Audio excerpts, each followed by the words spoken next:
പ്രിയമുള്ളവരെ, നമ്മൾ അദ്വൈതാനുഭൂതിയിലൂടെ ശ്രമിച്ചുകൊണ്ടിരിക്കുന്നത് ഈ ശരീരത്തിലെ ഞാൻ ഭാവത്തിൽ നിന്ന് നമ്മിൽ തന്നെയുള്ള ആ ദിവ്യഭാവത്തിലേക്ക് ഉയരുന്നതിന് വേണ്ടി എത്രയും പെട്ടെന്ന് ഈ ശരീരത്തിൽ നിന്ന് ജീവൻ പിരിയുന്നതിന് മുൻപ്, ഏത് സമയത്തും പിരിയാം. നമ്മൾ കണ്ടില്ലേ, മഴയൊക്കെ വരുന്ന സമയത്ത് ഒരാശുപത്രിയിൽ തീ പിടിച്ചപ്പോൾ എന്താ സംഭവിച്ചത്?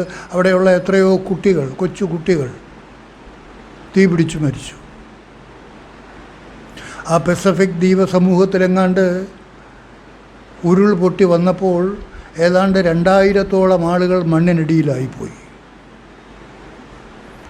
അത് എവിടെയാണെന്നില്ല, ഏത് സമയത്തും എന്തും സംഭവിക്കാം. അതുപോലെ തന്നെയാണ് നമ്മുടെ ജീവിതവും, ഏത് സമയത്തും എന്തും സംഭവിക്കാം. ഈ ശരീരത്തിൽ നിന്ന് വിട പറയുന്നതിന് മുൻപ് ഈ കിട്ടിയിരിക്കുന്ന മഹൽ സന്ദർഭത്തെ പാഴാക്കി കളയരുത്. പാഴാക്കി കളയാതിരിക്കുന്നത് എങ്ങനെയാണ്? ജീവിച്ചിരിക്കുമ്പോൾ ഞാനെന്ന് പറയുന്നത് ഈ നാമരൂപധാരിയായ കുട്ടപ്പനോ ഗോപാലകൃഷ്ണനോ ഹിന്ദുവോ ക്രിസ്ത്യാനിയോ മുസൽമാനോ ബ്രാഹ്മണനോ ക്ഷത്രിയനോ വൈശ്യനോ ശൂദ്രനോ ഒന്നുമല്ല. അതിനെയൊക്കെ പ്രകാശിപ്പിച്ചുകൊണ്ട് ഏതൊരു ചൈതന്യമാണോ ഈ ശരീരത്തിൽ ഉള്ളതായിട്ടുള്ളത്, ഉണ്മയായിട്ടുള്ളത്, സത്യമായിട്ടുള്ളത്, അതാണ് തൻ്റെ യഥാർത്ഥ സ്വരൂപം എന്ന് ബോധിച്ച് ആ ബോധനിലയിലേക്ക് തൻ്റെ ശ്രദ്ധയെ ഉയർത്തണം. ഇപ്പോൾ അങ്ങനെയല്ല, അതിനേക്കാൾ മറ്റൊന്നിലാണ് നാം നിലനിൽക്കുന്നത്. എല്ലാവരും, ഞാൻ ഹിന്ദുവാണ്, ക്രിസ്ത്യാനിയാണ്, മുസൽമാനാണ്, നാമം രൂപം, ഞാൻ മനസ്സാണ്, ബുദ്ധിയാണ്, അഹങ്കാരമാണ്, ഈ തരത്തിൽ പലതുകളുമായിട്ട് നാം ചേർന്നിരിക്കുകയാണ്. ഇതൊന്നുമല്ല സത്യം.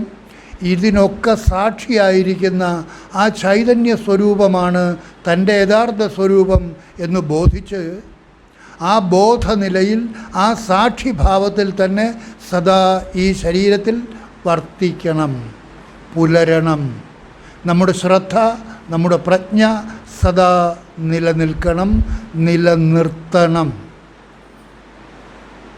എപ്പോഴും ആ നില ഉണ്ടായിരുന്നാൽ മാത്രമേ ശരീരം പിരിയുന്ന അവസരത്തിൽ, അതായത് മരണം സംഭവിക്കുന്ന അവസരത്തിൽ, നമുക്ക് വീണ്ടും ശരീരങ്ങളിലേക്ക് വരാതിരിക്കാനുള്ള അവസരം കിട്ടൂ. കാരണം എന്താ?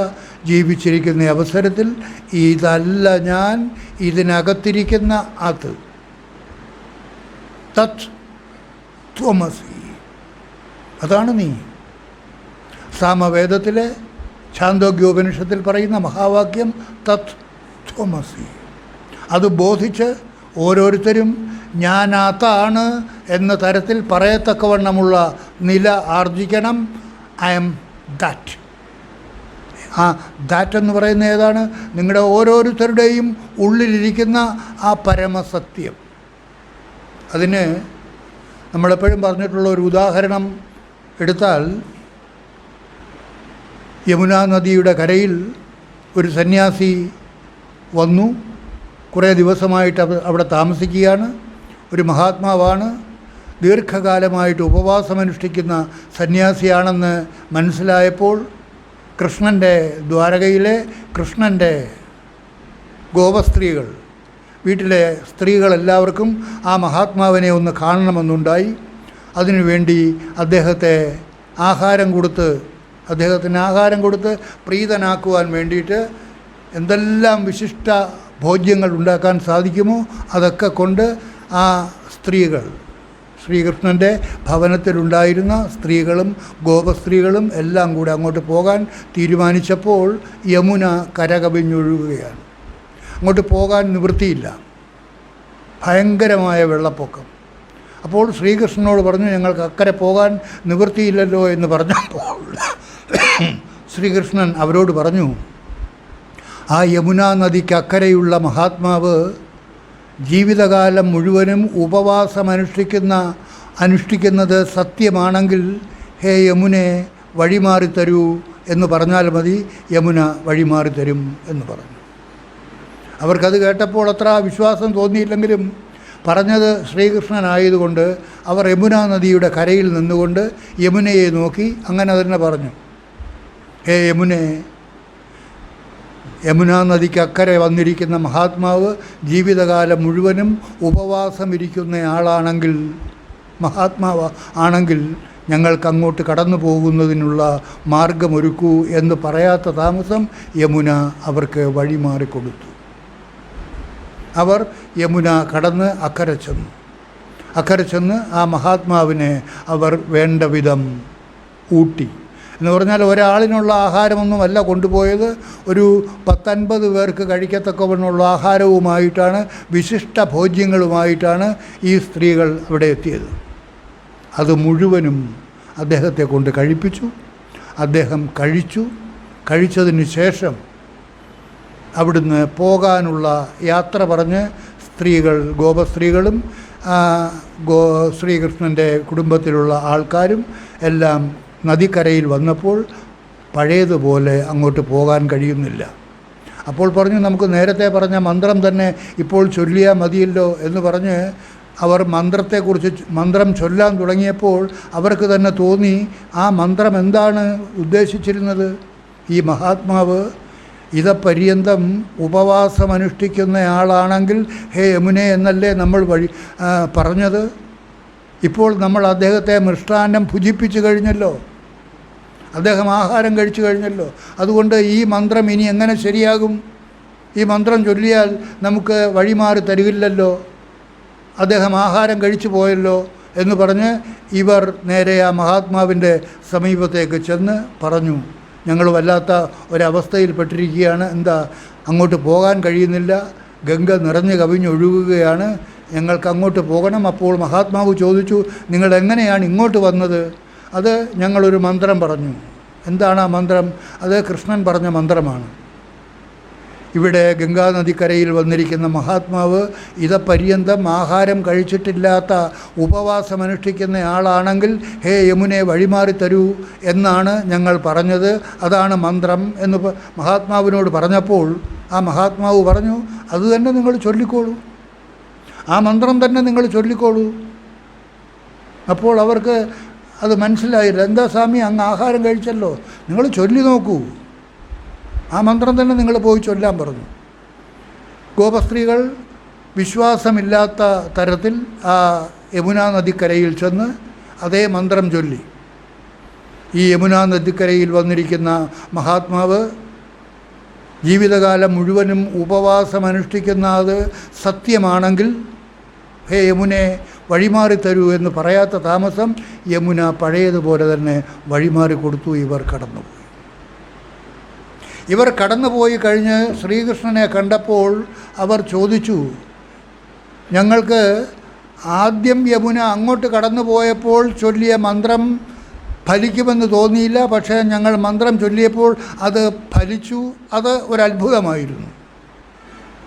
എന്നാൽ അതിനേക്കാൾ അത്ഭുതം നടന്നത് രണ്ടാമത് ഇങ്ങോട്ട് വരുന്ന സമയത്ത് ഞങ്ങൾ ചൊല്ലിയ മന്ത്രം കേട്ട് യമുനാ നദി വഴിമാറി തന്നത് അതിനേക്കാൾ അത്ഭുതം എന്താണെന്ന് ചോദിച്ചു ശ്രീകൃഷ്ണൻ. അതായത് ഞങ്ങൾ കൊണ്ടുപോയ ഈ ആഹാരമെല്ലാം അദ്ദേഹത്തെ ഭുജിപ്പിച്ചു, അദ്ദേഹം കഴിച്ചു. അതിനുശേഷം ഞങ്ങൾ ഈ മന്ത്രം ചൊല്ലിയപ്പോൾ, ഇതേ മന്ത്രം ചൊല്ലിയപ്പോൾ ഇതപര്യന്തം അദ്ദേഹം ഉപവാസമനുഷ്ഠിക്കുന്ന ആളാണെങ്കിൽ ഹേ യമുനെ വഴിമാറി തരൂ എന്ന് പറഞ്ഞപ്പോൾ ആ യമുന വഴിമാറി തന്നു എങ്കിൽ അതിൻ്റെ രഹസ്യം എന്താണ്? അത് ശരിയല്ലല്ലോ, അദ്ദേഹം ആഹാരം കഴിച്ചു കഴിഞ്ഞല്ലോ, പിന്നെ എങ്ങനെ ഇതപര്യന്തം ആഹാരം കഴിക്കാത്ത ഉപവാസമനുഷ്ഠിക്കുന്ന ആളായിരിക്കുന്നത് എന്ന് പറഞ്ഞപ്പോൾ ശ്രീകൃഷ്ണൻ അതിൻ്റെ രഹസ്യം വെളിപ്പെടുത്തി കൊടുത്തു. അദ്ദേഹം സാക്ഷിഭാവത്തിൽ കഴിയുകയാണ്. അദ്ദേഹത്തിലെ ഞാനാണ് ആഹാരം കഴിച്ചത്. അദ്ദേഹം എവിടെയായിരിക്കുന്നത്? അദ്ദേഹത്തിലെ താനിൽ. നമ്മളിവിടെ നിരന്തരമായിട്ട് പറഞ്ഞുകൊണ്ടിരിക്കുന്നത് ആ ഒരു കാര്യമാണ്. ആ മഹാത്മാവ് ആഹാരം കഴിച്ചത് അദ്ദേഹത്തിലെ ഞാനാണ് ആഹാരം കഴിച്ചത്. അദ്ദേഹം തൻ്റെ അറിവിലൂടെ ഈ ശരീരത്തിലെ ഞാനല്ല എന്നിലെ ഞാൻ, ഈ ഞാനിനെയും പ്രകാശിപ്പിച്ചുകൊണ്ട് ഈ ശരീരത്തിൽ സ്വയം പ്രകാശിച്ചു നിൽക്കുന്ന എന്നിലെ താൻ, ആ സാക്ഷി ചൈതന്യം, അതാണ് എൻ്റെ യഥാർത്ഥ സ്വരൂപം എന്ന് ഞാൻ തിരിച്ചറിഞ്ഞ് എൻ്റെ ശ്രദ്ധയെ നിരന്തര വിചാരത്തിലൂടെ എൻ്റെ പ്രജ്ഞയെ ഞാൻ അതിൽ തന്നെ സദാ നിലനിർത്തിയിരിക്കുന്നു. അപ്പോഴും എന്നിലെ ഞാൻ വിവിധ കർമ്മങ്ങളിൽ വ്യാപരിക്കുന്നുണ്ടാവും. അതൊന്നും എന്നെ ബാധിക്കുകയില്ല. കാരണം അപ്പോൾ ഞാനെന്ന് പറയുന്നത് എന്നിലെ നാമരൂപധാരിയായ ഞാനല്ല, പിന്നെ നാമരൂപരഹിതമായി സർവചരാചരങ്ങളിൽ കൂടിയും വ്യാപിച്ചിരിക്കുന്ന സമം സർവേഷു ഭൂതേഷു തിഷ്ഠന്തം പരമേശ്വരം. ഹിന്ദുവിലും ക്രിസ്ത്യാനിയിലും മുസൽമാനിലും സർവചരാചരങ്ങളിൽ കൂടിയും വ്യാപിച്ചു നിൽക്കുന്ന ആ സാക്ഷി ചൈതന്യം, ആ പരമാത്മ ചൈതന്യം, അതാണ് തൻ്റെ യഥാർത്ഥ സ്വരൂപം എന്ന് ഞാൻ തിരിച്ചറിഞ്ഞ് നിരന്തര വിചാരത്തിലൂടെ, അതാണ് മനനം, നിരന്തര വിചാരത്തിലൂടെ തൻ്റെ ശ്രദ്ധയെ അതിൽ ഉറപ്പിച്ചിരിക്കുന്നു. ദാറ്റ് ഈസ് നിധിധ്യാസനം. അതാണ് ശ്രവണം തു ഗുരോഹപൂർവം മനനം തദനന്തരം നിധിധ്യാസനമിത്യേതത് പൂർണ്ണബോധസ്യ കാരണം. പൂർണ്ണബോധമുണ്ടാകുന്നതിന് ആവശ്യമായിട്ടുള്ളത് ശ്രവണം. ഒരു തരത്തിലുള്ള കർമ്മം കൊണ്ടും നിങ്ങൾക്ക് അതിനെ പ്രാപിക്കാൻ കഴിയുകയില്ല. കർമ്മം അവിടെ ആവശ്യമില്ല. എന്തുകൊണ്ടാണ്? അത് നിത്യപ്രാപ്തമായ വസ്തു നിങ്ങളുടെ ഓരോരുത്തരുടെയും ഉള്ളിൽ, ജാതി മത പരിഗണനകൾ കൂടാതെ എല്ലാവരുടെയും ഉള്ളിൽ കൂടി സാക്ഷിഭാവത്തിൽ കടന്നു പോകുന്ന ആ ചൈതന്യം, അതാണ് തൻ്റെ യഥാർത്ഥ സ്വരൂപം എന്ന് ബോധിച്ച് ഏതൊരാളാണോ സദാസമയവും ആ ഭാവത്തിൽ ഈ ശരീരത്തിൽ ഇരുന്നു കൊണ്ട് സർവകർമ്മങ്ങളിലും വ്യാപരിക്കുന്നത്. സർവകർമ്മങ്ങളിലും വ്യാപരിക്കുമ്പോൾ ആ വ്യാപാരത്തിൽ ഏർപ്പെട്ടിരിക്കുന്ന ആരാണ്? എന്നിലെ ഞാൻ. അപ്പോഴും ഞാൻ എന്നിലെ ഞാനിലല്ല കുടികൊള്ളുന്നത്, ഞാൻ എന്നിലെ താനിലേക്ക് ഉയർത്തിയിരിക്കുന്നു. എൻ്റെ പ്രജ്ഞ, എൻ്റെ ശ്രദ്ധ എന്നിലെ താനിലേക്ക് ഉയർത്തി നിരന്തര വിചാരത്തിലൂടെ അതിൽ സ്ഥിതി നേടിയിരിക്കുന്നു. അതാണ് നിങ്ങൾ ഓരോരുത്തരും നേടേണ്ടതായിട്ടുള്ളത്. എപ്പോൾ? ഈ ശരീരത്തിൽ നിന്ന് വിട പറയുന്നതിന് മുൻപ്. വിട പറയുന്ന സമയത്ത് ഈ ഭാവം നിങ്ങളിലുണ്ടെങ്കിൽ, അതിനു മുൻപ് അതിനെ ബോധിച്ച് അറിഞ്ഞ് ആ ഭാവത്തിലേക്ക് നിങ്ങളെ ഉദ്ധരിപ്പിച്ചിട്ടുണ്ടെങ്കിൽ, ഉയർത്തിയിട്ടുണ്ടെങ്കിൽ, അതാണ് ആവശ്യപ്പെടുന്നത്. ഉദ്ധരേത് ആത്മനാത്മാനം ന ആത്മാനം അവസാദയേത്.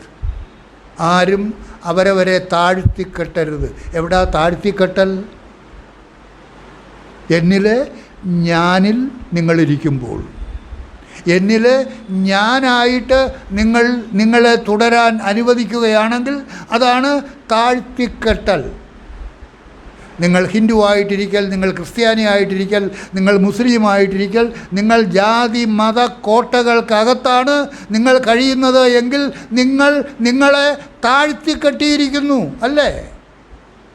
നിങ്ങളുടെ യഥാർത്ഥ സ്വരൂപം എന്താണ്? ജാതി മത പരിഗണനകൾ ഇല്ലാത്ത നിങ്ങളിലെ സാക്ഷി സ്വരൂപം. ജാഗ്രത അവസ്ഥയ്ക്കും സ്വപ്നാവസ്ഥയ്ക്കും സുഷുപ്തി അവസ്ഥയ്ക്കും സാക്ഷിയായിരിക്കുന്ന ആ ചൈതന്യം നിങ്ങളുടെ ഓരോരുത്തരുടെയും ഉള്ളിൽ സദാ പ്രകാശിച്ചു നിൽക്കുന്നു.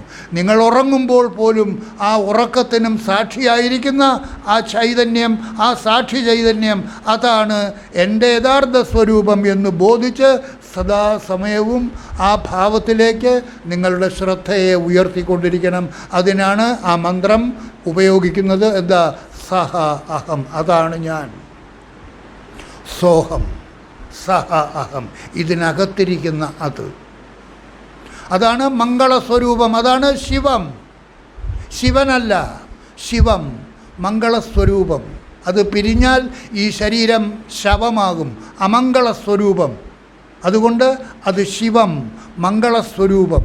അതിനെ ബോധിച്ച് അതാണ് ഞാനെന്ന് തിരിച്ചറിഞ്ഞ് ഇപ്പോൾ തന്നെ, ഈ നിമിഷം തന്നെ, നാളത്തേക്ക് മാറ്റി വയ്ക്കാതെ ഈ നിമിഷം മുതൽ നിങ്ങളുടെ ശരീരത്തിൽ അതായിട്ടിരിക്കാൻ നിങ്ങളെ അനുവദിക്കണം.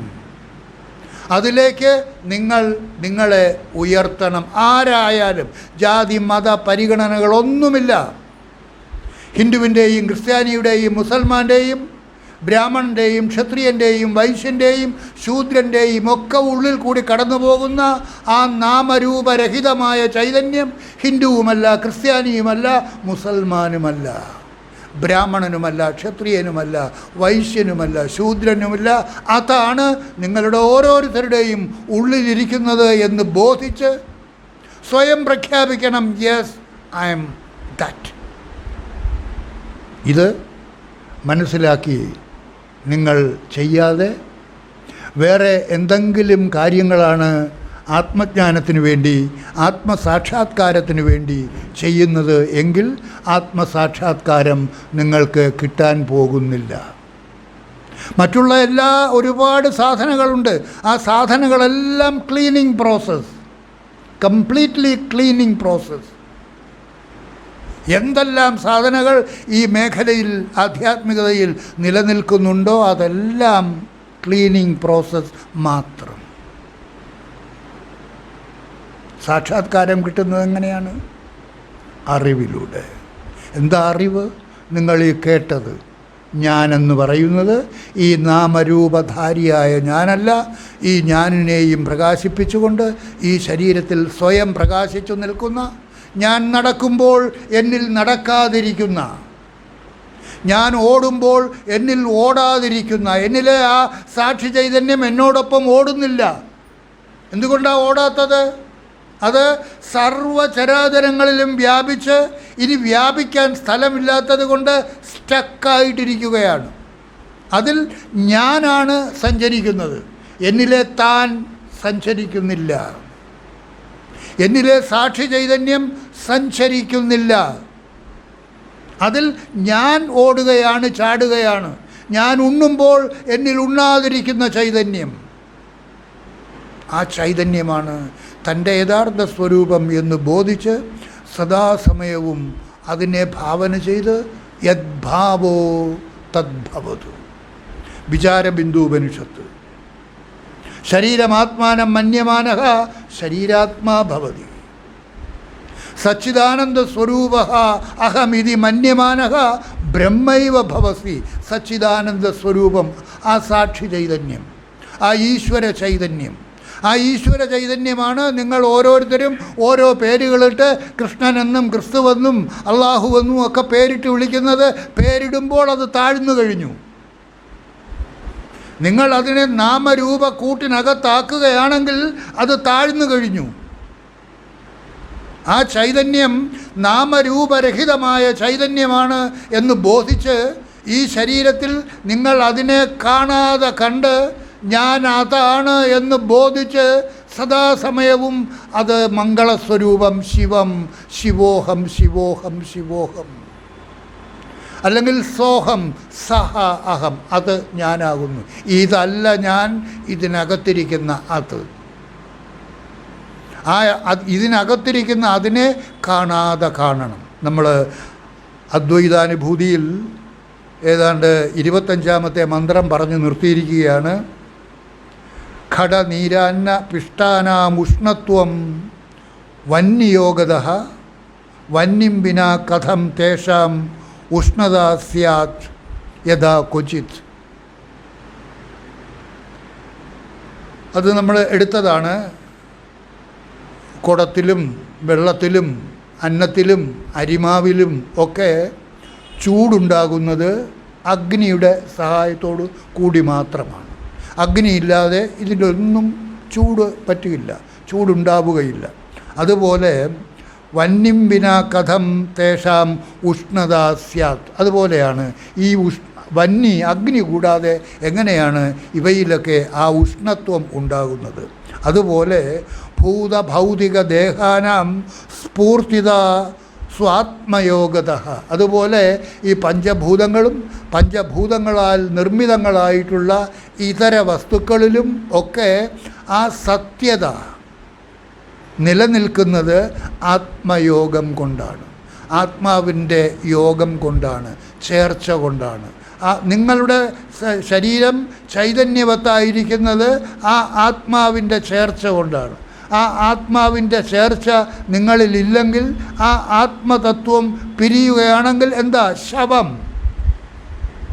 അതിരിക്കുമ്പോൾ ശിവം അല്ലേ?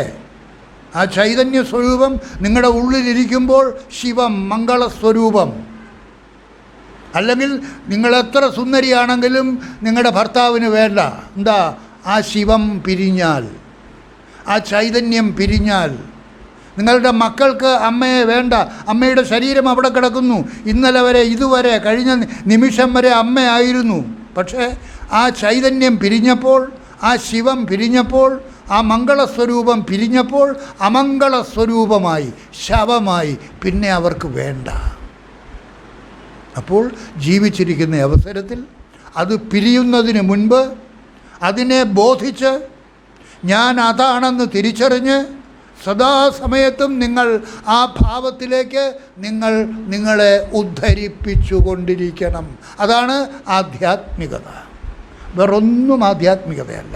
കാഷായ വസ്ത്രമിട്ട് നടക്കുന്നതോ അല്ലെങ്കിൽ രുദ്രാക്ഷമിട്ട് നടക്കുന്നതോ ഒന്നും ആധ്യാത്മികതയല്ല. അതൊക്കെ അതിന് അനുകൂലമായ പ്രേരക ഘടകങ്ങളാണ്, അതിലേക്ക് ഉയർത്തുന്നതിന് സഹായകങ്ങളായ ഘടകങ്ങളാണ്. അതിനൊക്കെ വലിയ അർത്ഥങ്ങളുണ്ട്. സന്യാസവേഷത്തിന് വലിയ അർത്ഥമുണ്ട്, കാഷായത്തിന് വലിയ അർത്ഥമുണ്ട്, രുദ്രാക്ഷത്തിന് വലിയ അർത്ഥമുണ്ട്, ജപത്തിന്, അമ്പലങ്ങൾക്ക്, വിഗ്രഹങ്ങൾക്ക്, പള്ളികൾക്ക് എല്ലാത്തിനും അർത്ഥമുണ്ട്. അതൊക്കെ പ്രേരക ഘടകങ്ങൾ മാത്രം. സത്യമെന്താണ്? ഈ കേട്ടത്. ഇത് എപ്പോഴും ഒന്നും നിങ്ങൾക്ക് കേൾക്കാൻ കഴിയുകയില്ല. നിങ്ങളൊരമ്പലത്തിൽ പോയാലും നിങ്ങളോട് ഇത് പറഞ്ഞു തരികയില്ല. ഒരു പള്ളിയിൽ നിന്നും നിങ്ങൾക്കിത് പറഞ്ഞു തരികയില്ല. എന്തുകൊണ്ട്? നിങ്ങൾ തിരിച്ചറിഞ്ഞു കഴിഞ്ഞാൽ പിന്നെ നിങ്ങൾ പള്ളിയിൽ പോകാതാകും, പിന്നെ നിങ്ങൾ അമ്പലത്തിൽ പോകാതാകും. എന്തുകൊണ്ട്? ആ ഈശ്വരനെ, നിങ്ങൾ അന്വേഷിക്കുന്ന ഈശ്വരനെ ഞാൻ തിരിച്ചറിഞ്ഞിരിക്കുന്നു. ആ ഈശ്വരൻ എവിടെ ഇരിക്കുന്നു? എൻ്റെ ഉള്ളിൽ. എങ്ങനെ ഇരിക്കുന്നു? എന്നിലെ താനായിട്ട്, എന്നിലെ യഥാർത്ഥ ഞാനായിട്ട് ആ ഈശ്വരൻ എന്നിൽ കുടികൊള്ളുന്നു. ഈശ്വര സർവഭൂതാനാം ഹൃദ്ദേശേ അർജുന തിഷ്ഠതി, ഭഗവത്ഗീത. ആ ഈശ്വരൻ നിങ്ങളുടെ ഓരോരുത്തരുടെയും ശരീരത്തിൽ നിങ്ങളിലെ സാക്ഷി ചൈതന്യമായിട്ട് സ്വയം പ്രകാശിച്ച് നിന്നിട്ടും നിങ്ങൾ അറിയുന്നില്ല. നിങ്ങളിലെ ഞാനിനെ മാത്രമേ അറിയുന്നുള്ളൂ. ആ ഞാനുമായിട്ടുള്ള താതാത്മ്യത്തിലാണ് നിങ്ങൾ ജീവിക്കുന്നത്. നിങ്ങൾ ഹിന്ദുവായിട്ടും ക്രിസ്ത്യാനിയായിട്ടും മുസൽമാനായിട്ടുമാണ് ജീവിച്ചു കൊണ്ടിരിക്കുന്നത്. നിങ്ങൾ യഥാർത്ഥത്തിലുള്ള വസ്തുവിനെ തിരിച്ചറിയുന്നില്ല. ആ തിരിച്ചറിയാതെ തന്നെയാണ് നിങ്ങൾ മരിക്കാൻ പോകുന്നതും. ആ യമുനാതടത്തിലിരുന്ന മഹാത്മാവ് എങ്ങനെയായിരിക്കുന്നത്? സദാസമയത്തും തന്നിലെ താനായിട്ട്, സാക്ഷിഭാവത്തിൽ. കൃഷ്ണൻ അവരോട് പറഞ്ഞു, അദ്ദേഹം ഇരിക്കുന്നത് ആ സാക്ഷിഭാവത്തിലാണ്. തന്നിൽ താനായിട്ട് അദ്ദേഹം സദാ വർത്തിക്കുമ്പോഴും അദ്ദേഹം ഉണ്ടാലും അദ്ദേഹം ഉണ്ണുന്നില്ല. അദ്ദേഹം എന്ത് കർമ്മം ചെയ്താലും ആ കർമ്മത്തിൽ അദ്ദേഹം കർത്താവായിട്ടിരിക്കുന്നില്ല. അതാണ് കർമ്മത്തിൽ അകർമ്മം കാണുക, അകർമ്മത്തിൽ കർമ്മം കാണുക എന്ന് പറയുന്ന ഭഗവത്ഗീതയിലെ അതിഗംഭീരമായ ഒരു മന്ത്രമുണ്ട്. കർമ്മണോ ഹ്യപി ബോദ്ധവ്യം ബോദ്ധവ്യം ച വികർമ്മണഃ അകർമ്മണശ്ച ബോദ്ധവ്യം ഗഹന കർമ്മണോ ഗതി. കർമ്മണോ ഹ്യപി ബോദ്ധവ്യം, കർമ്മത്തെയാണ് അറിയേണ്ടത്. എങ്ങനെയാ സ്വാമി ഒരാൾ കർമ്മം ചെയ്താൽ അയാൾ കർമ്മം ചെയ്യാത്തവനാകുന്നത്? കർമ്മണ്യ അകർമ്മയ പശ്യേത് അകർമ്മണി ച കർമ്മയ. കർമ്മത്തിൽ അകർമ്മത്തെയും അകർമ്മത്തിൽ കർമ്മത്തെയും ആരാണോ കാണുന്നത്? അതെങ്ങനെയാണ് കാണുന്നത്? കർമ്മത്തിൽ അകർമ്മത്തെ കാണാൻ കഴിയുന്നത് എങ്ങനെയാണ്? ഇപ്പോൾ നിങ്ങൾ കണ്ടില്ലേ, ഉണ്ട മഹാത്മാവ് ഉണ്ണാത്ത മഹാത്മാവായിട്ടിരിക്കുന്നു. യമുനാതീരത്തെ ആ മഹാത്മാവിനെ ഈ ഗോപസ്ത്രീകളെല്ലാം കൂടി ഊട്ടി ഏതാണ്ട് 50 പേർക്കുള്ള ആഹാരം അദ്ദേഹത്തെ കഴിപ്പിച്ചു. മുഴുവനും അദ്ദേഹം കഴിച്ചു കഴിഞ്ഞിട്ടും അദ്ദേഹത്തിനെക്കുറിച്ചുള്ള മന്ത്രം എന്താ പറഞ്ഞത്? ആ മഹാത്മാവ് ഇതപര്യന്തം ഉപവാസമനുഷ്ഠിക്കുന്നയാളാണെങ്കിൽ, അദ്ദേഹം ഉപവാസമനുഷ്ഠിക്കുന്ന തരത്തിലാണ് അദ്ദേഹം ഇരിക്കുന്നത്.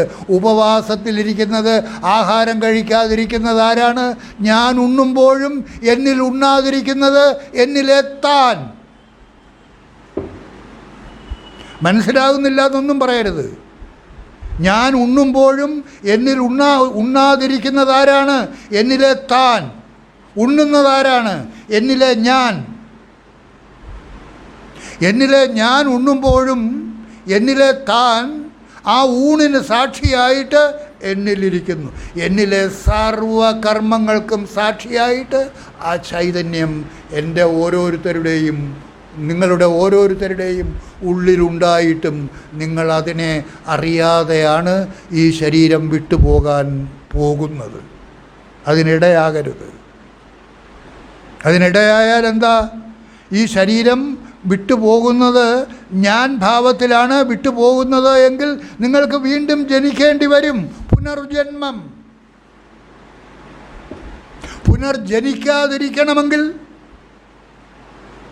നിങ്ങൾ ജീവിച്ചിരിക്കുമ്പോൾ നിങ്ങളുടെ ശ്രദ്ധയെ നിങ്ങളിലെ ഞാനിൽ നിന്ന് വിടർത്തി നിങ്ങളിലെ താനിൽ പ്രതിഷ്ഠിക്കണം. That is spirituality. ആധ്യാത്മികത എന്ന് പറയുന്നത് അതാണ്. ജീവിച്ചിരിക്കുമ്പോൾ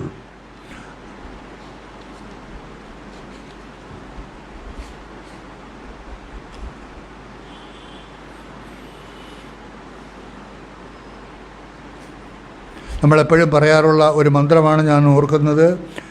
നീരാത് ക്ഷീരം പൃഥകൃത്യ ഹംസോ ഭവതി ന അന്യഥ.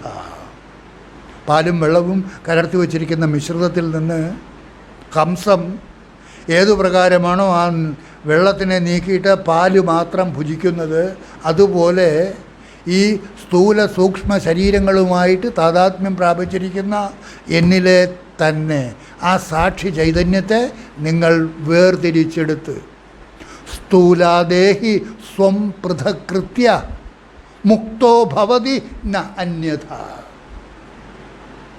മുക്തി വേണമെന്നുണ്ടെങ്കിൽ ഇതാണ് മാർഗം. സ്ഥൂല സൂക്ഷ്മ കാരണ ശരീരങ്ങളുമായിട്ട് ബന്ധപ്പെട്ടിരിക്കുന്ന സ്വം, നിങ്ങളുടെ യഥാർത്ഥ സ്വരൂപത്തെ സ്വം പൃഥകൃത്യ വേർപെടുത്തി എടുത്താൽ എന്താ? That is moksha. അതാണ് മോക്ഷം. മോക്ഷമെന്ന് പറഞ്ഞാൽ എന്താണ്? ഇനി ജനിക്കാതിരിക്കണം. പുനർജന്മമില്ലെന്ന് വിശ്വസിക്കുന്ന ആളുകളൊക്കെ അങ്ങനെ വിശ്വസിച്ചു കൊണ്ടിരിക്കുന്നു. പക്ഷേ അവർക്കൊക്കെ പുനർജന്മമുണ്ട്, അവരറിയുന്നില്ല. പുനർജന്മം ഇല്ലാതിരിക്കുന്ന അവസ്ഥ ഉണ്ടാകണമെങ്കിൽ എന്താ ഉണ്ടാകേണ്ടത്? നിങ്ങൾ ജീവിച്ചിരിക്കുമ്പോൾ നിങ്ങളിലെ ഞാനിൽ നിന്ന് വിടർത്തി നിങ്ങളിലെ യഥാർത്ഥ സ്വരൂപവുമായിട്ട് യോജിപ്പിക്കണം. അതാണ് പുനർജന്മമില്ലാത്ത അവസ്ഥയ്ക്ക് കാരണമായിത്തീരും. അത് മനുഷ്യ ശരീരത്തിൽ ജീവിച്ചിരിക്കുന്ന അവസരത്തിൽ ഓരോരുത്തർക്കും ചെയ്യേണ്ടതായിട്ടുള്ളതാണ്. ആരാണോ ചെയ്യുന്നത് അവർ മാത്രമാണ് പുനർജന്മമില്ലാത്ത അവസ്ഥയിലേക്ക് ഉയരുന്നത്. അതാണ് മോക്ഷം.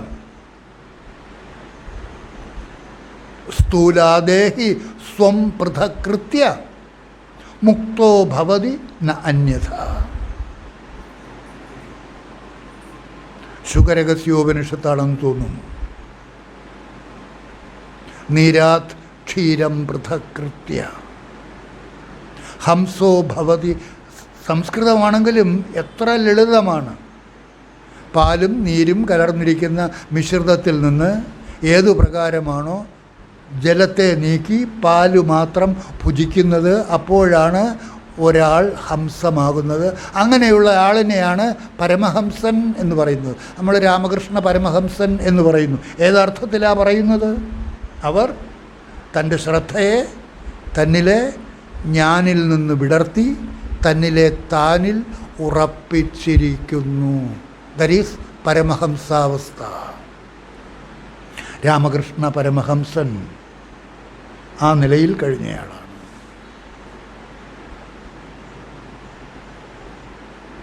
അതുപോലെ ജൂതനായിരുന്ന മോസസ് സിനായി മലയുടെ മുകളിൽ വച്ച് അദ്ദേഹത്തിന് ദൈവദർശനമുണ്ടായി.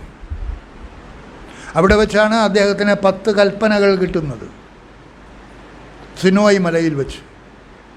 ആ മലയുടെ മുകളിലെത്തിയപ്പോൾ അദ്ദേഹം വെറും മോസസ് ആയിരുന്നു. താഴെ ഇറങ്ങിയപ്പോൾ അദ്ദേഹം ദിവ്യനായിരുന്നു. അവിടെ വച്ച് അദ്ദേഹത്തിന് ദൈവീക ദർശനമുണ്ടായി. അവിടെ വച്ച് ധർമ്മത്തെക്കുറിച്ച് വളരെയധികം സംസാരിക്കുകയും അദ്ദേഹം ഇറങ്ങി വന്ന് എനിക്ക് മലമുകളിൽ വച്ച് ദിവ്യ ദർശനമുണ്ടായി, ദൈവവുമായിട്ട് ഞാൻ സംസാരിച്ചു, എനിക്ക് വേണ്ടത്ര ഉപദേശങ്ങൾ തന്നു, അതൊക്കെ ഞാൻ നിങ്ങൾക്ക് ഉപദേശിച്ചു തരാം എന്നല്ല മോസസ് താഴെ വന്ന് പറഞ്ഞത്. ഞാൻ നിങ്ങൾക്ക് നിയമം കൽപ്പിച്ചു തരാം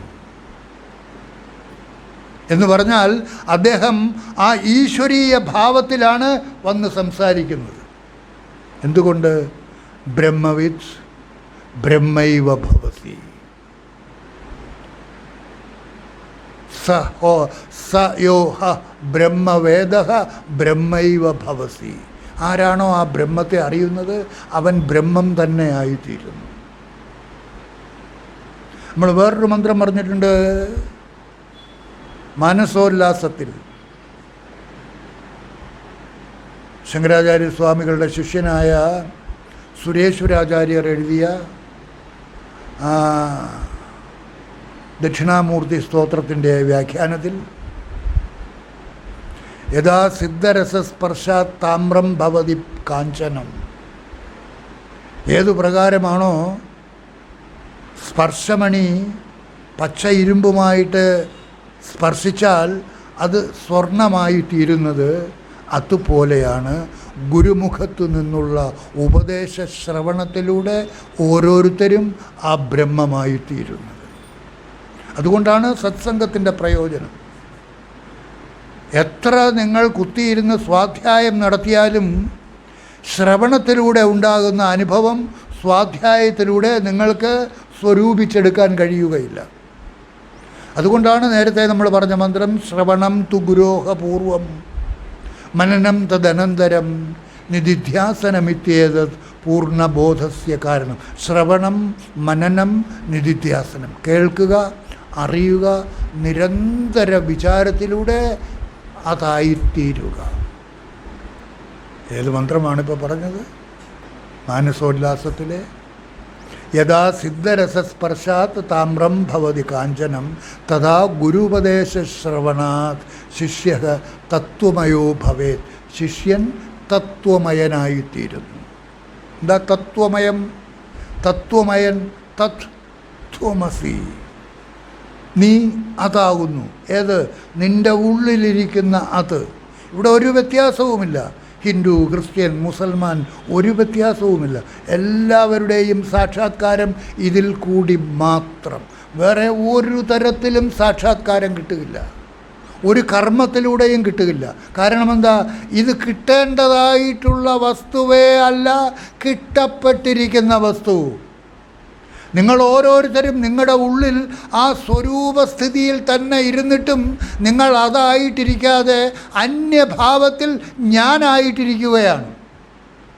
ആ ഞാൻ ഭാവത്തിൽ നിന്ന് നിങ്ങളെ വേർപെടുത്തി നിങ്ങളിൽ തന്നെയുള്ള ആ ശുദ്ധ സ്വരൂപവുമായിട്ട് യോജിപ്പിക്കണം. അതാണ് യഥാ നദ്യഃ സ്യന്തമാനാഃ സമുദ്രേ അസ്തം ഗച്ഛന്തി നാമരൂപേ വിഹായ തഥാ വിദ്വാൻ നാമരൂപാത് വിമുക്തഃ. ഈ നാമരൂപങ്ങളിൽ നിന്നെല്ലാം തന്നെ മോചിപ്പിച്ച് നദി ഏതു പ്രകാരമാണോ ഒഴുകി ഒഴുകി അത് സമുദ്രത്തിലെത്തിച്ചേർന്ന് സമുദ്രാകാരമായി തീരുന്നത്, അതുപോലെ നിങ്ങളും ഈ അറിവിലൂടെ തൻ്റെ ഉള്ളിലിരിക്കുന്ന ആ സച്ചിദാനന്ദ സാഗരവുമായിട്ട് ഒന്നിച്ചു ചേരണം. That is yoga. അല്ലാതെ കുത്തിയിരിക്കലും പ്രാണായാമം ചെയ്യലും ഒന്നും അല്ല യോഗ. അതൊക്കെ എക്സസൈസുകളാണ്. യോഗ എന്ന് പറഞ്ഞാൽ ജീവാത്മ പരമാത്മനോരൈക്യം യോഗ. തൻ്റെ ഉള്ളിലെ ജീവാത്മാവായിട്ടിരിക്കുന്നത് തന്നെയാണ് ആ എങ്ങും നിറഞ്ഞു നിൽക്കുന്ന പരമാത്മാവ്. എങ്ങും നിറഞ്ഞു നിൽക്കുന്നത് എന്ന് പറഞ്ഞാൽ എങ്ങനെയാണ് നിറഞ്ഞിരിക്കുന്നത്? സമം സർവേഷു ഭൂതേഷു തിഷ്ഠന്തം പരമേശ്വരം. സർവചരാചരങ്ങളുടെയും ഉള്ളിൽ കൂടി കടന്നു പോകുന്ന ആ ഏകമായ ചൈതന്യം, ഏകമായ ദേവൻ, ഈശ്വരൻ.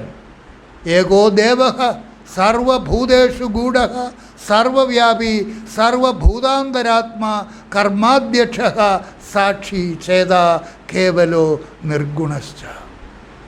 ആ സ്വരൂപമാണ് നിങ്ങളുടെ ഓരോരുത്തരുടെയും ഉള്ളിൽ സദാ സ്വയം പ്രകാശിച്ചു കൊണ്ടിരിക്കുന്നത്. അതിനെക്കുറിച്ചാണ് നിങ്ങൾ കേൾക്കുന്നത്. കേട്ട് കേട്ട് കേട്ട് നിങ്ങൾ സ്വയം അതിനെ നിങ്ങളിൽ തന്നെ കാണാതെ കാണണം. ഫാൻ കറങ്ങുമ്പോൾ വൈദ്യുതി ഉണ്ട് എന്ന് അറിവിലൂടെ ആ വൈദ്യുതിയെ കാണാതെ കാണുന്നത് അതുപോലെ നിങ്ങളുടെ ശരീരത്തിലൊന്ന് സ്പർശിച്ച് നോക്കുമ്പോൾ നിങ്ങൾക്ക് അനുഭവിക്കാൻ കഴിയുന്ന ചൂടിലൂടെ ആ തത്വം, ആ സത്യം എന്നിലുണ്ട് എന്ന് ബോധിച്ച്, ഞാൻ അതാണ് എന്ന് ബോധിച്ച് സ്വയം ഡിക്ലെയർ ചെയ്യണം, I am that, not this. ഈ നാമരൂപധാരിയായ കുട്ടപ്പനോ ഔസേപ്പോ ബഷീറോ അല്ല ഞാൻ. നാമരൂപരഹിതമായ ആ സാക്ഷി ചൈതന്യം, സോഹം, അതാണ് ഞാൻ. ആ ഭാവം സദാ നിങ്ങളിൽ വളർത്തിക്കൊണ്ടേയിരിക്കണം. സദാസമയത്തും ആ ഭാവം. വേറെ എല്ലാം നശ്വരം. നിങ്ങൾക്ക് എത്ര ധനമുണ്ടെങ്കിലും, എത്ര വീടുകളുണ്ടെങ്കിലും, എത്ര സമ്പത്തുണ്ടെങ്കിലും അതൊന്നും നിങ്ങൾ ശരീരം വിടുന്ന അവസരത്തിൽ നിങ്ങൾക്ക് കൊണ്ടുപോകാൻ കഴിയുകയില്ല. ഒന്നും നിങ്ങളോടൊപ്പം ഉണ്ടാവില്ല. നിങ്ങളുടെ ഭർത്താവോ നിങ്ങളുടെ മക്കളോ നിങ്ങളുടെ സഹോദരങ്ങളോ നിങ്ങളുടെ ബന്ധുക്കളോ ആരും നിങ്ങളോടൊപ്പം ഉണ്ടാവില്ല. ഈ ശരീരത്തിൽ നിന്ന് പിരിയുമ്പോൾ നിങ്ങൾ മാത്രമാണ് പിരിയുന്നത്. എങ്ങനാ പിരിയുന്നത്? ദരിദ്രാവസ്ഥയിൽ ഭിക്ഷക്കാരനായിട്ടാണ് പിരിയുന്നത്, അല്ലെങ്കിൽ ഭിക്ഷക്കാരിയായിട്ടാണ് പിരിയുന്നത്. കാരണം എന്താ? ഇതുവരെ ഞാൻ ഭാവത്തിൽ ഇങ്ങനെ ഭിക്ഷ യാചിച്ചു നടക്കുകയായിരുന്നു. അത് വേണം, ഇത് വേണം, അത് വേണം, ഇത് വേണം എന്ന് പറഞ്ഞ് അതുണ്ടാക്കാൻ വേണ്ടി ഇതുണ്ടാക്കാൻ വേണ്ടി ഇങ്ങനെ അലഞ്ഞു നടക്കുകയായിരുന്നു ജീവിതം മുഴുവനും. അവസാനം പിരിഞ്ഞപ്പോൾ ഒന്നുമില്ല. എന്തെങ്കിലും നേടിയോ? സ്വാഹ, പൂജ്യം. അപ്പോഴുള്ള ധനം എന്താണ്? ജീവിച്ചിരിക്കുന്ന അവസരത്തിൽ നിങ്ങൾ തിരിച്ചറിവിലൂടെ ഇതുവരെ ഭിക്ഷക്കാരനെ പോലെ അലഞ്ഞു നടന്നിരുന്ന ഈ ഞാനല്ല എന്നിലെ യഥാർത്ഥ ഞാൻ, ഈ ഞാനിനെയും പ്രകാശിപ്പിച്ചുകൊണ്ട് ഈ ശരീരത്തിൽ സ്വയം പ്രകാശിച്ചു നിൽക്കുന്ന എന്നിലെ സാക്ഷി ചൈതന്യം, എന്നിലെ താൻ, അതാണ് എങ്ങും നിറഞ്ഞു നിൽക്കുന്ന, എല്ലാ ശരീരങ്ങളിൽ കൂടിയും വ്യാപിച്ചു നിൽക്കുന്ന സർവേശ്വര ചൈതന്യം. ഈശ്വരനെ പല പേരുകളിൽ നിങ്ങൾ പറഞ്ഞ് ആരാധിക്കുന്ന ആ ഈശ്വരൻ നാമരൂപരഹിതമായിട്ട് സർവചരാചരങ്ങളിൽ കൂടിയും കടന്നു പോകുന്നതിനെ ഭാവന ചെയ്ത് അത് എൻ്റെ ഉള്ളിൽ കൂടിയും കടന്നു പോകുന്നു, എൻ്റെ ഉള്ളിലും സാക്ഷി ചൈതന്യമായിട്ടിരിക്കുന്നു, അതാണ് എന്നിലെ താൻ എന്ന് ബോധിച്ച് നിങ്ങളിലെ ശ്രദ്ധയെ ഞാനിൽ നിന്ന് വിടർത്തി ആ താനിൽ സ്ഥിരപ്പെടുത്തണം. അതിന് ഒരു തടസ്സവുമില്ല. നിങ്ങളുടേതായ പ്രാരബ്ധങ്ങളൊന്നും തടസ്സമല്ല. നിങ്ങൾ എന്തെല്ലാം കഷ്ടപ്പാടുകൾ അനുഭവിക്കുന്നുവോ അതെല്ലാം നിങ്ങൾ ചെയ്തിട്ടുള്ള കർമ്മത്തിൻ്റെ ഫലം അതൊക്കെ അനുഭവിച്ചു തന്നെ തീർക്കണം. അതിന് വേറെ എളുപ്പവഴിയൊന്നുമില്ല. ഒരുത്തർക്കും അതിനെ മാറ്റിത്തരാൻ കഴിയില്ല. ഒരു ഗുരുവിനും അതിനെ മാറ്റിത്തരാൻ കഴിയില്ല. പക്ഷെ ഗുരുവിന് മാറ്റിത്തരാൻ കഴിയും. ഒരു ദൈവത്തിനും അതിനെ മാറ്റിത്തരാൻ കഴിയില്ല. ഒരു ദേവതകൾക്കും അതിനെ മാറ്റിത്തരാൻ കഴിയില്ല. പക്ഷെ ഗുരുവിന് മാറ്റിത്തരാൻ കഴിയും.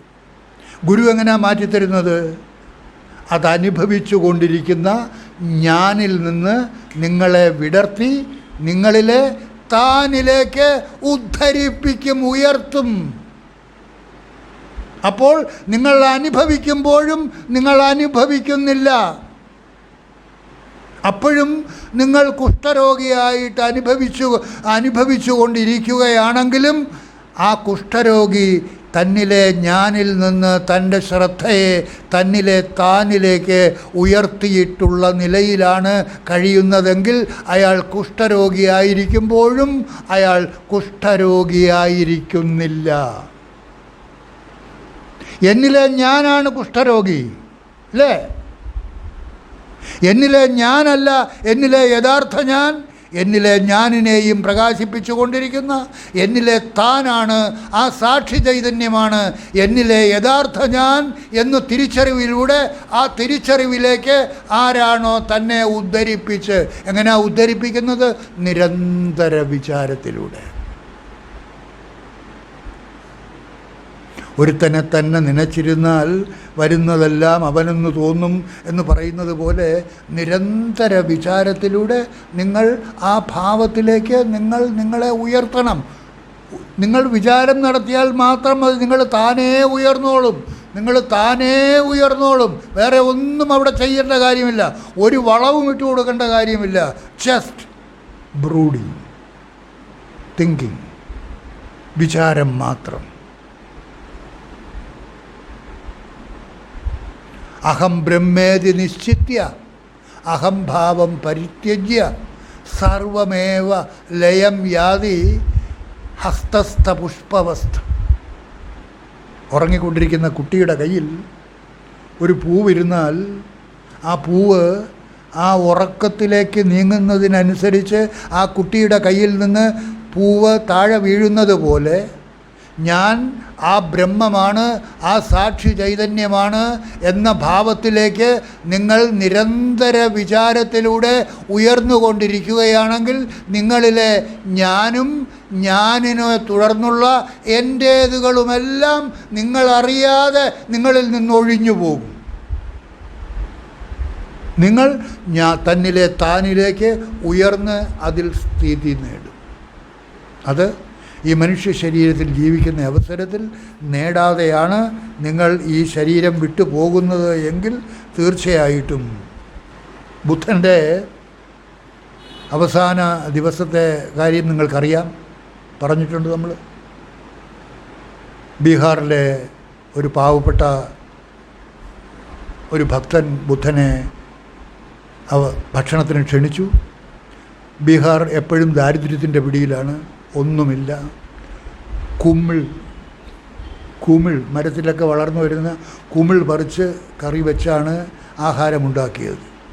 ബുദ്ധൻ അത് കൊടുത്തു, അത് കഴിച്ചു. അത് കഴിച്ചുകൊണ്ടിരുന്നപ്പോൾ തന്നെ ബുദ്ധന് മനസ്സിലായി അത് വിഷം കലർന്നതാണ് എന്ന് മനസ്സിലായി. ആഹാരം കഴിച്ചു കഴിഞ്ഞപ്പോൾ തന്നെ അദ്ദേഹത്തിന് ബോധക്ഷയമുണ്ടായി. ഡോക്ടറെ കൊണ്ടുവന്നു, പരിശോധിച്ചു. അദ്ദേഹത്തിന് ഇനി ജീവിക്കാൻ കഴിയില്ല, അത്രമാത്രം വിഷം ഉള്ളിലേക്ക് കടന്നു കഴിഞ്ഞു എന്ന് പറഞ്ഞു.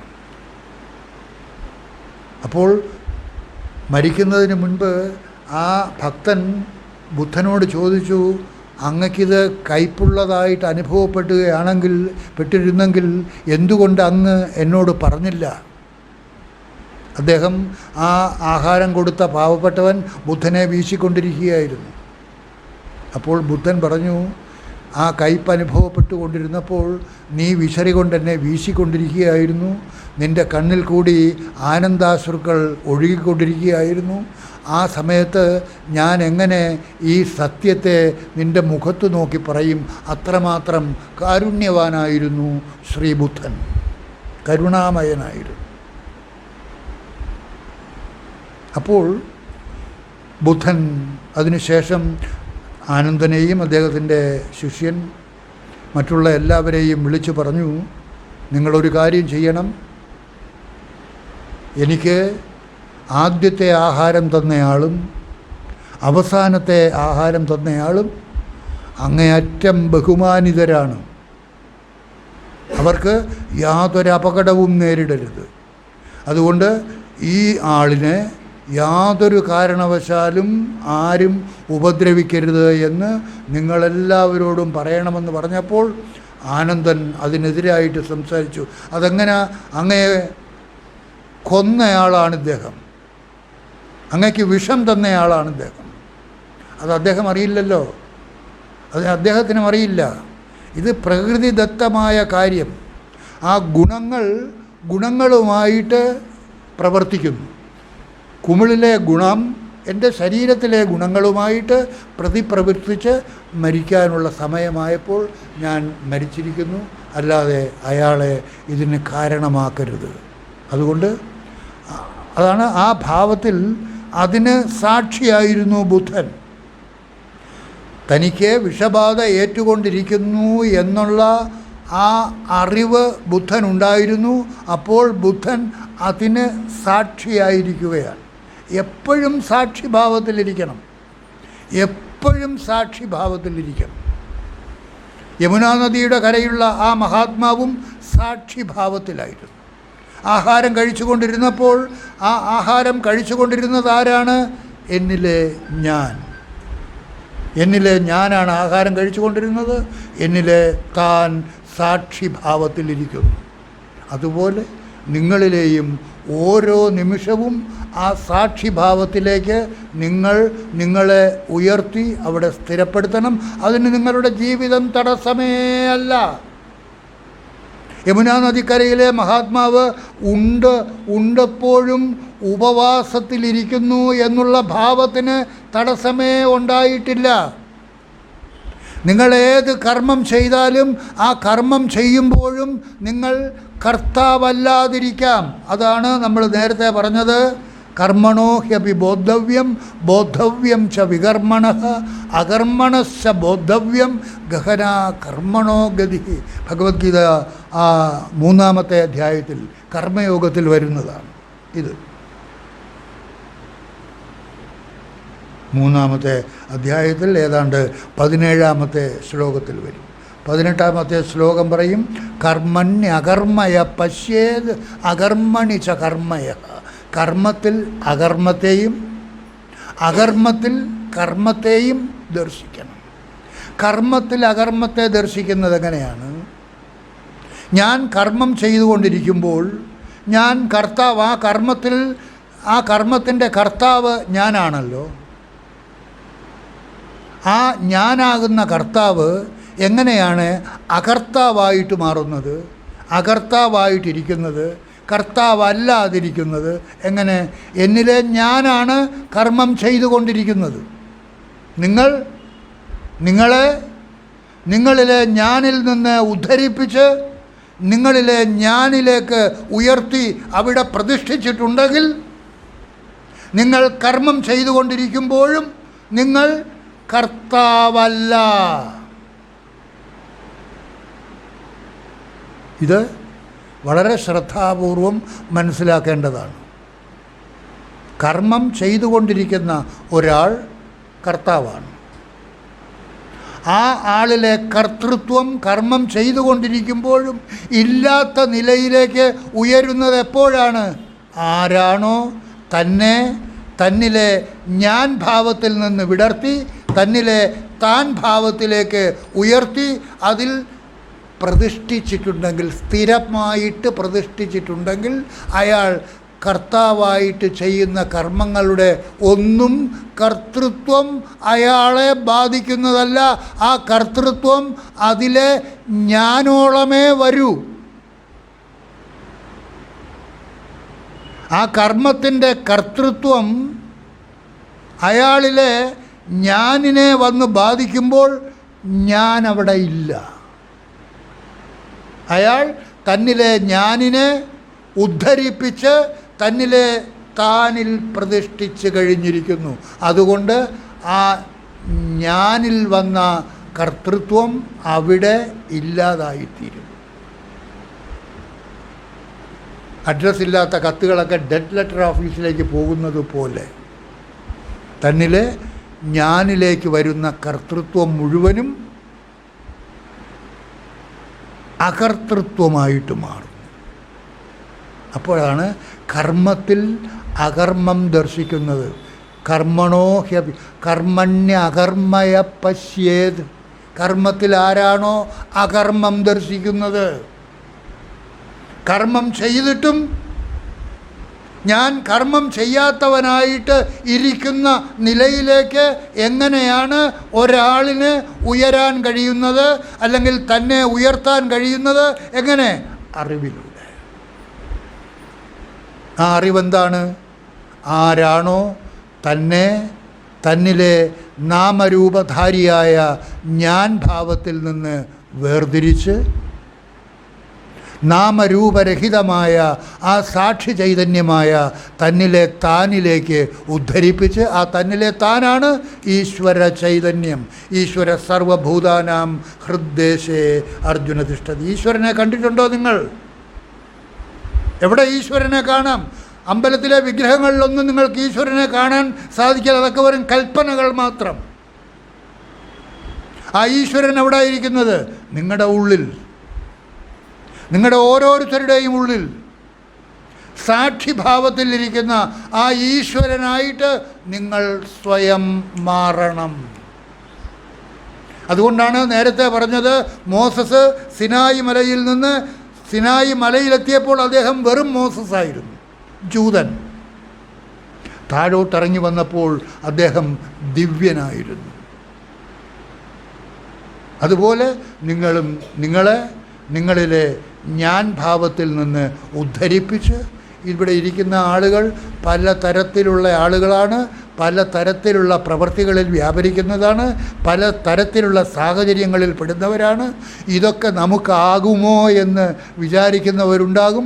എല്ലാവർക്കുമാകും.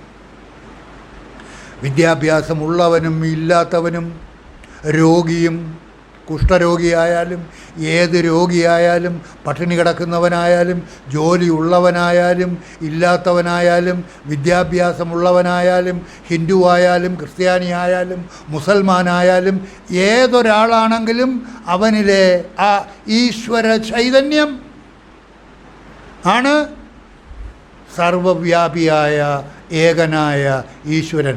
ഏകോ ദേവഃ സർവവ്യാപി സർവഭൂതേഷു ഗൂഢഃ സർവഭൂതാന്തരാത്മാ കർമാധ്യക്ഷഃ സാക്ഷി. ആ സാക്ഷി ചൈതന്യമാണ് നിങ്ങളുടെ ഓരോരുത്തരുടെയും ഉള്ളിൽ സദാ കുടികൊള്ളുന്നു.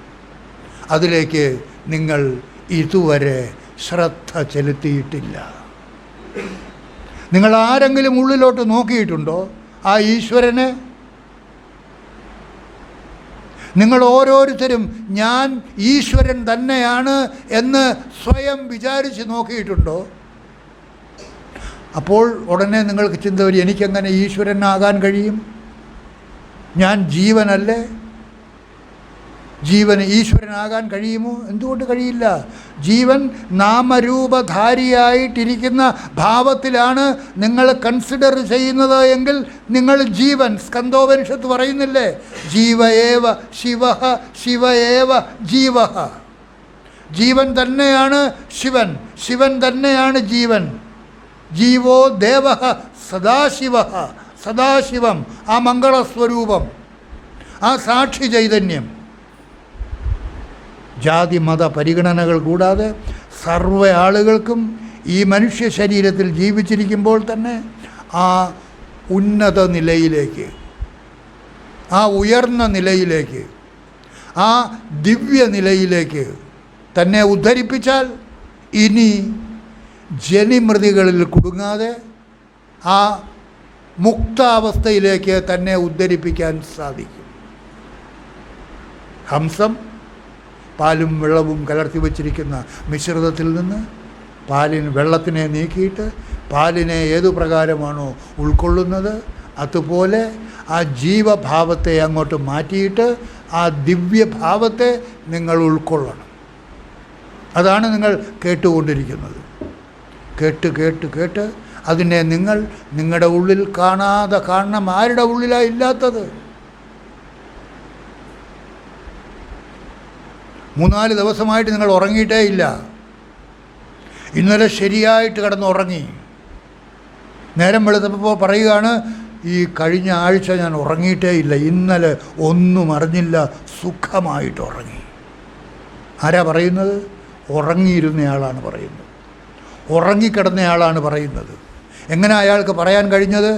ആ ഉറക്കത്തിനും സാക്ഷിയായിട്ട് നിങ്ങളുടെ ഉള്ളിലുണ്ടായിരുന്ന നിങ്ങളിലെ താൻ, ആ ഈശ്വര ചൈതന്യം, അതാണ് നിങ്ങളെ ബോധിപ്പിക്കുന്നത്, ആ ജീവനെ ബോധിപ്പിക്കുന്നത്, ആ സുഖമായിട്ട് നിങ്ങൾ ഉറങ്ങി എന്ന് ബോധിപ്പിക്കുന്നത് ആ ഈശ്വരീയതയാണ്, ആ ഈശ്വര ചൈതന്യം, നിങ്ങളിലെ താൻ, ആ സാക്ഷി ചൈതന്യം.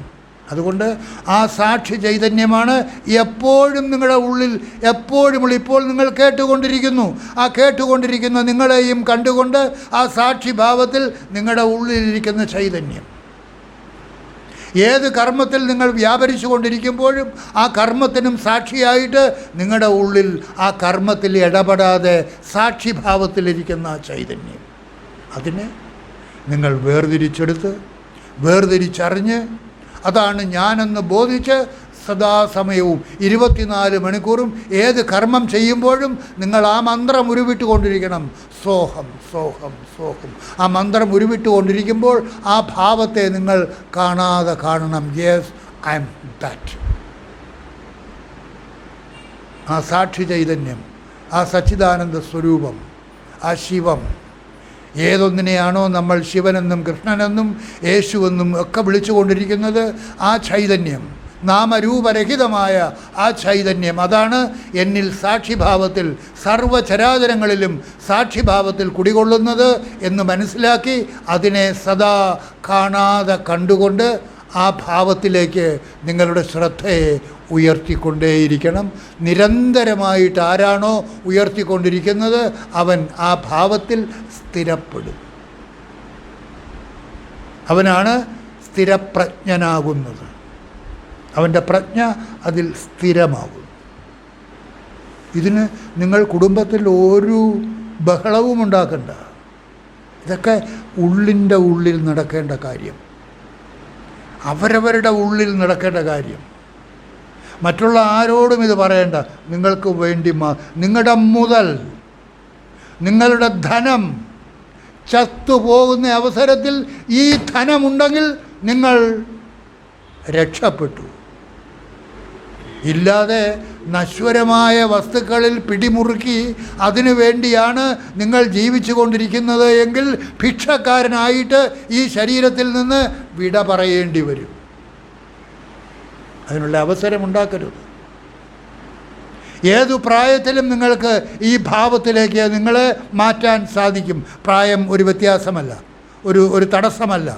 തിരിച്ചറിവുണ്ടാകുന്നത് മുതൽ തിരിച്ചറിവ് ഇല്ലാതാകുന്നത് വരെ ഇതിനുള്ള സമയമാണ്. ഏത് നിമിഷവും നിങ്ങൾക്ക് ആ മാർഗത്തിലേക്ക് നിങ്ങളെ ഉദ്ധരിപ്പിക്കാൻ സാധിക്കും. അതാണ് കർമ്മത്തിലേക്ക് നിങ്ങൾ ഉയർന്നു കഴിഞ്ഞാലുള്ള അവസ്ഥ.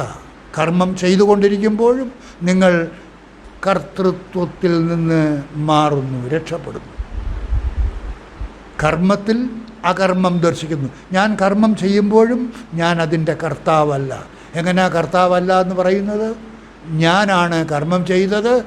ഞാൻ കർമ്മം ചെയ്തുകൊണ്ടിരിക്കുമ്പോഴും ഞാൻ എന്നിലെ ഞാനിലില്ല. ഞാൻ എന്നിലെ താനിലേക്ക് എന്നെ ഉദ്ധരിപ്പിച്ച് അവിടെ പ്രതിഷ്ഠിച്ചിരിക്കുകയാണ് എന്ന് പറയാനുള്ള ധൈര്യം നിങ്ങൾക്ക് ഓരോരുത്തർക്കും ഉണ്ടായിരിക്കണം. എങ്ങനെ ആ ധൈര്യം ഉണ്ടാകുന്നത്? അറിവിലൂടെ, കർമ്മത്തിലൂടെ അല്ല, ഹോമം നടത്തുന്നതിലൂടെ അല്ല, പൂജ നടത്തുന്നതിലൂടെ അല്ല, ഒരു കർമ്മത്തിലൂടെയും ഇത് സാധ്യമല്ല. അറിവിലൂടെ, തിരിച്ചറിവിലൂടെ തിരിച്ചറിഞ്ഞ് ആ നിലയിലേക്ക് നിങ്ങൾ ഓരോരുത്തരും നിങ്ങളെ ഉദ്ധരിപ്പിക്കണം. അതിനുള്ള അവസരമാണ് ഇത്തരത്തിലുള്ള സത്സംഗത്തിലൂടെ നിങ്ങൾക്ക് കിട്ടിക്കൊണ്ടിരിക്കുന്നത്. അത് ഒരു മഹാഭാഗ്യമാണ്. തീർച്ചയായിട്ടും നിങ്ങളെല്ലാം ആ നിലയ്ക്ക് മഹാഭാഗ്യവാന്മാരാണ്. ആ നില നിങ്ങൾക്ക് ഓരോരുത്തർക്കും ഉണ്ടാകട്ടെ എന്ന് പ്രാർത്ഥിച്ചുകൊണ്ട് ഇന്നത്തെ ഈ സത്സംഗം ഇവിടെ അവസാനിപ്പിക്കുന്നു. നിങ്ങൾക്ക് നമസ്കാരം.